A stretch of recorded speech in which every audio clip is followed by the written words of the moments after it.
Hello guys, JBEC Auto Parts nga po pala ito. Guys, may topic po tayo.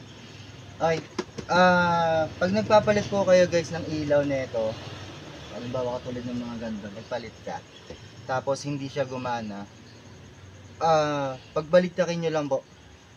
Kasi minsan may positive negative pa rin po naman niya, mamaya nagkabaliktad lang siya kaya hindi siya gumana. Katulad po nito, bigyan ka example lang. Tulad po niyan, no? Ayan, naka-hazard po ako, naka-hazard yan, tapos hindi gumagana yung sa kanan, di ba? So, gagawin nyo guys, pagbaligtarin nyo lang. Pagbaligtarin nyo lang po kasi nagkabaligtad lang po yan. Kaya ganun po yun. Yan, so, yan, baligtarin mo lang. Yan, balik mo. Ganun lang po kasimple. Pero syempre, make sure na nagko-contact itong isang to, tsaka syempre yung copper nya. Make sure na nagko-contact. Balik mo lang. Tapos testingin mo, ikabit mo tong hazard nya. Tapos pindutin mo. Di ba?